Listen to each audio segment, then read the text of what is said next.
പക്ഷേ ഭർത്താവ് പോരുണ്ടാക്കാനുള്ള എല്ലാ സാധ്യതയുണ്ട്. അതെന്താ, മുകുന്ദൻ പ്രശ്നക്കാരനാണോ? പ്രശ്നമുണ്ടാക്കിയത് വക്കീലല്ല, ചേച്ചിയാ. ഞാനോ? ആ, ചേച്ചി വക്കീലിനോട് കല്യാണം കഴിഞ്ഞാലും എന്റെ പഠിപ്പിനെ ബാധിക്കരുതെന്ന് പറഞ്ഞിരുന്നോ?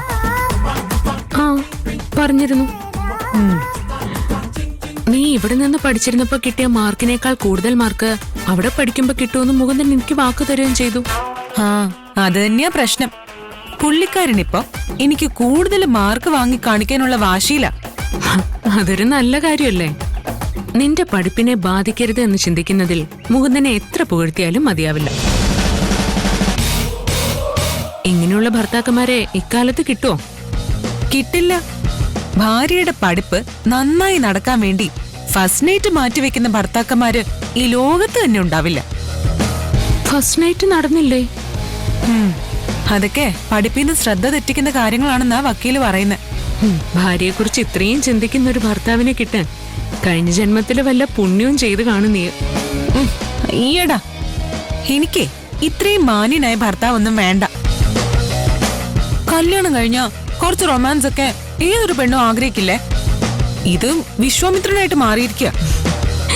എടീ, അത് നിന്നോടുള്ള സ്നേഹം കൊണ്ടല്ലേ? എനിക്കിങ്ങനെ മാറിയിരുന്നുള്ള സ്നേഹമൊന്നും വേണ്ട. വക്കീലിന് ഞാൻ കാണിച്ചു കൊടുക്കുന്നുണ്ട്. മഹിമേ, നിന്നോട് ഞാൻ പറഞ്ഞിട്ടില്ലേ മുകുന്ദനെ വക്കീലെന്ന് വിളിക്കരുതെന്ന്? ഞാൻ മുകുന്ദേട്ടാന്നൊക്കെ വിളിച്ചു.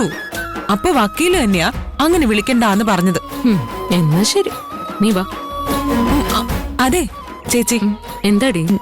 ചേച്ചി വക്കീലിനോടൊന്ന് സംസാരിക്കോ? എന്ത് സംസാരിക്കാൻ? ഞങ്ങളുടെ ഫസ്റ്റ് നൈറ്റിനെ കുറിച്ച്. എടി, അയ്യേ, എന്നോട് ഇങ്ങനെയൊക്കെ ചോദിക്കാൻ നിനക്ക് എങ്ങനെ തോന്നി? ആ, അത് ശരി.